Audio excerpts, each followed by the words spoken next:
Si estás grabando con una DJI Action 4 y se ve algo así de mal, lamento decirte que lo que está fallando no es la cámara. Y probablemente seas tú el que está cometiendo unos errores que muchas veces, especialmente si eres principiante, no te das cuenta. En este video te voy a mostrar 5 errores que probablemente estés cometiendo y cómo arreglarlos. Voy a tratar de no ser muy técnico en eso y va a ser algo muy sencillo, muy práctico y basado plenamente en la experiencia que he tenido con varios años utilizando esta cámara. Además que este es un video que me habían pedido muchos de ustedes en redes sociales. El primer error que cometen los principiantes en esto es dejar la cámara totalmente en automático y que ella tome todas las decisiones. Sí, esto puede ser de alguna ayuda, especialmente si no tienes mucho conocimiento, pero también debes entender que la cámara no sabe interpretar necesariamente todas las situaciones ni lo que tú quieres mostrar o cómo quieres que se muestre. Al final esto puede terminar destruyendo tus videos porque el ISO va a subir cuando no se necesita, va a bajar también cuando quiera, el balance de blancos va a ir saltando por todas partes. Mejor dicho, terminas con unas tomas muy feas. Lo primero que debes hacer en la cámara es revisar que obviamente acá en las configuraciones esté activado este botón de Pro para que tengas mayor control de la cámara. Vamos a ir a esta pestaña de acá que dice exposición, que como ves dice auto, pero acá en el lado derecho de la cámara vamos a poder ajustar cuáles son los límites del ISO. Normalmente yo tengo el ISO entre 100 y 3200. Si voy a grabar de día, en general casi siempre funciona. A veces si sé que ya se puede empezar a oscurecer o lo que sea, voy y lo subo un poquitico al siguiente modo, que es entre 100 y 6400. La cámara va a ir adaptando el ISO, pero por lo menos lo tengo limitado y no se va a ir para cualquier lado tan fácil. Normalmente vamos a manejar unos ISOs bajos, pero si sabes que vas a estar grabando en mucha luz, puedes bajarlo y limitarlo entre 100 y 400 si es lo que quieres, o entre 100 y 800 en días muy iluminados. Ahora el tema del balance de blancos. Como lo ven acá, está en un balance fijo. Pero ¿cómo se sabe cuál debería ser el balance de blancos ideal? Por ejemplo, si uno va acá y le pone Auto White Balance, la cámara te va a mostrar cuál es el mejor balance de blancos para las condiciones de luces actuales, que está en 4810. Si yo voy y nuevamente le doy a manual, va a quedar bloqueado en 4800, que es el valor más cercano, y con eso ya la cámara, digamos que me ayudó a tomar la decisión de cuál es el mejor balance de blancos para la situación de luz que yo tengo en este momento, y puedo ir adaptándolo o dejar más o menos un estándar. Si están en exteriores y está de día con un día soleado, pueden utilizarlo a 5000, 5200 y les va a funcionar perfectamente. En la parte izquierda de este menú está el ajuste de imagen, que obviamente yo lo tengo de esta manera porque es lo que a mí más me funciona, que es la nitidez en -2 y la reducción de ruido en -1. Yo las tengo así simplemente porque es lo que a mí me parece que hace que se vea mejor, pero ustedes la pueden poner en lo que quieran. Y por último, yo tengo siempre activa este modo de acá en la esquina inferior derecha, que es la mejora de imagen automática en condiciones de poca luz. Yo normalmente la tengo activada porque sí ayuda un poco, especialmente cuando vas caminando, por ejemplo, blogueando, para cambiar condiciones de luz como de mucho sol a un sitio cerrado y viceversa. El segundo error bastante común que he visto en muchos principiantes es utilizar el D-Log-M sin saber utilizar el D-Log-M. Y esto se da porque simplemente ven como youtubers o referentes que utilizan mucho esta clase de cámaras dicen que utilizar el D-Log-M es muy útil porque mejora el color y da look cinematográfico y toda la cuestión, pero realmente si no sabes hacer corrección de color, no te pongas a grabar en D-Log-M porque probablemente te va a salir muy mal. Y es que hacer la corrección de color bien no solamente tirarle un LUT por encima del material. Sí, obviamente eso es un primer paso y ayuda bastante, pero pues hay muchas cosas más técnicas realmente en la corrección de color que no necesariamente todos sabemos ni tenemos el tiempo para ponernos a hacerlo.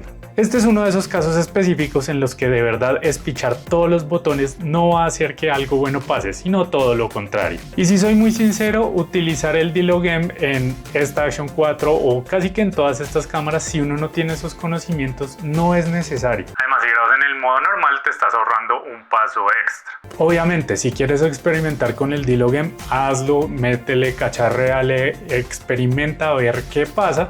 Pero no lo hagas con el clip que quieres grabar o que es el que vas a terminar publicando, sino hazlo con uno que tal vez sabes que es el de experimentar y vas a ir puliendo tus habilidades con el tiempo. Particularmente en esta Action 4, el perfil de grabación normal es muy bueno, creo que incluso un poquito mejor que el normal de la Action 5 y no vas a necesitar el D-Log-M. No te compliques con cosas con las que no necesitas complicarte. Otro error muy común que he visto es el mal uso de los distintos tipos de lente que tienen las cámaras de acción como esta. Y es que la noción es que casi siempre quieren utilizar el lente más amplio de todos para absolutamente todas las tomas. Pero si colocas el lente más amplio y por ejemplo pones la cámara acá para grabar un vlog, créeme que se va a distorsionar tu rostro, se va a ver deforme tu nariz, tu cachetes, todo se va a ver terrible y dependiendo el ángulo en que lo pongas puede verse como un video de punk rock de los 2000. Ojo, la estética de esos videos era una chimba, pero la verdad es que seguramente ese no es el look que estás buscando. Si vas a usar el lente ultra amplio, te recomiendo utilizarlo para paisajes muy grandes o cosas que quieras mostrar que son demasiado amplias. Para tomas de acción como bicicleta, moto, demás pueden ayudarte mucho. Pero si quieres grabar con la cámara a la distancia de tu brazo, grabar un vlog o algo por el estilo, de verdad no utilices el lente más amplio porque se va a ver deforme tu cara y utiliza el modo estándar que va a funcionar lo suficientemente bien. Si por algún motivo crees que tu brazo es demasiado corto o que se ve todo muy cerca y no estás dejando ver lo que hay a tu alrededor, por ejemplo, simplemente ve al siguiente nivel que es el amplio antes de utilizar el ultra amplio porque va a pasar lo que te he venido mencionando. Escoge bien los lentes según la situación en la que te encuentres y lo que quieras mostrar. Este punto creo que es uno de los que más me preguntan por todos lados y es el tema de cómo exportar los videos para que se vean bien en redes sociales. Y no quiero ahondar tanto en parte técnica como te dije al principio y les voy a mencionar simplemente lo que me funciona a mí o cómo lo hago yo para que se vean lo mejor posible tanto en YouTube como en TikTok, Instagram y demás cuestiones. Lo primero es que si grabo en 4/3 el material en 4K, obviamente si voy a reencuadrar puede que llegue a perder un tris de calidad, pero sinceramente no es muy notorio. Ya si lo reescalo de 16/9 a un formato vertical, tal vez pueda llegar a pasar, pero sinceramente no es tanta la pérdida de calidad. Igual, si sabes que vas a sacar el material tanto horizontal como vertical, te recomiendo que utilices el modo 4/3. Si eres consciente de que vas a hacer solamente video vertical, pon la cámara vertical y ya está. Ahora sí vamos con lo que es la exportación. Supongamos que voy a exportar este clip para TikTok o para Instagram, entonces voy a hacer lo siguiente. Vamos a ir a exportar. Acá normalmente lo dejo en 1080, que es lo que se requiere para esas redes verticales. La tasa de bits la dejo más alta. El códec normalmente lo tengo siempre en H264, en MP4 y los cuadros por segundos va a depender de en cuántos FPS hayas grabado, si fue en 24, en 30, en 50 o en 25 dependiendo tu región. Normalmente igual les recomiendo que para estas clases de plataformas lo exporten en 30 FPS. Yo no le activo esto del flujo óptico, el espacio cromático está en 7.9 SDR y no lo exporto en Ultra HD, sino que lo exporto normalmente y ya está. Y yo sé que muchos de ustedes quieren hacer todo en el teléfono y no quieren meterse en un computador y demás cuestiones. Pues miren, si quieren editar en aplicaciones como CapCut, básicamente va a ser exactamente lo mismo que les acabo de decir de configuraciones en el ejemplo que les puse en el computador. Si lo quieren hacer directamente de la aplicación de DJI, en este caso la DJI Mimo, más o menos la lógica es similar, Sin embargo, tengan cuidado con las configuraciones que vienen preestablecidas en DJMimo, porque me he dado cuenta que trata de ponerlas en la calidad más baja posible simplemente para que la aplicación o la edición y el proceso sea mucho más fluido. Así que tengan cuidado en revisar siempre, porque no sé, a veces se guardan, a veces no se guardan estas configuraciones cuando vayan a exportar estos videos directamente desde esa aplicación. No sé por qué pasa esto, pero sé que es bastante común que pase. Cuando uno compra una cámara nueva, normalmente tiene la expectativa de que uno la va a sacar de la caja y los clips que va a ir a grabar le van a salir exactamente igual que el comercial de la marca o igual que los 50 reviews de distintos youtubers que viste antes de comprarla. Y al final termina pasando que eso no es así.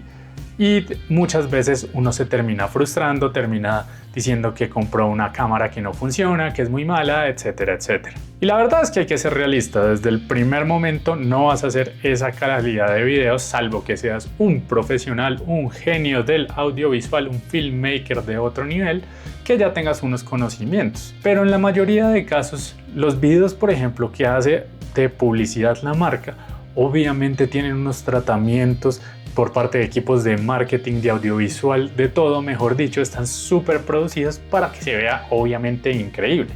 Porque si no se ve así, ¿por qué compraría uno la cámara? Y como nosotros, gente del común de los mortales, no tenemos un equipo ni presupuesto ilimitado para poder hacer ese tipo de cosas, pues les toca bandeárselo a uno mismo. Bueno, pero entonces, ¿cómo hacen esos youtubers? Hay dos opciones en este lado. Hay unos youtubers que, dependiendo del tamaño y demás cuestiones, tienen o subcontratan un editor de video que también le mete mano, le mete corrección de color y hace muchas cosas que tal vez ellos propiamente no sepan hacer, pero para eso le pagan a un editor para que lo haga y mejore la calidad de sus videos. Hay otros que, como se dedican al mundo audiovisual, tienen las habilidades, bien sea porque estudiaron algo relacionado con audiovisuales, trabajan en esta industria, son editores de video, lo que sea, no importa, pero tienen unos conocimientos y una experiencia que les ayudan muchísimo a sacarle mayor provecho a estas cámaras desde el principio y, por supuesto, entienden cómo grabar, no solamente cómo editar, de una mejor manera para sacarle todo el potencial. Y todo esto es simplemente para decirte: no te frustres por compararte con otras personas. Créeme que uno va mejorando y le va sacando mayor partido a las cámaras con el paso del tiempo, conociendo el dispositivo, y uno va mejorando mal que bien sus habilidades para también grabar, para editar, todas esas cuestiones, pero hay que tener paciencia y que todo es un proceso. Por cierto, si este video te ha sido de ayuda, no olvides dejar tu like, que la verdad es una gran forma de agradecimiento y me ayuda a mí también para seguir creando esta clase de contenidos y tener acceso a muchos más productos y cámaras que les pueda traer para recomendar y para contarles cómo funcionan en un mundo real. Si quieres saber más acerca de esta DJI Action 4, bien sea porque recién la compraste o porque quieres sacarle mejor partido, en mi canal tienes un par de videos que te voy a dejar por acá con lo que a mí me parece que hace que esta cámara todavía siga valiendo la pena actualmente, a pesar de que ya han pasado algunos años de su lanzamiento, y también otro para sacarle mejor partido haciendo vlogs y porque creo que es una muy buena cámara de vlogs y que de hecho es la que yo utilizo para mi canal alterno, que es el de vlogs, que si no me sigues también te voy a dejar abajo en la descripción ese canal por si te interesa esa clase de contenido. No es más por mi lado en este caso y nos vemos en el próximo video.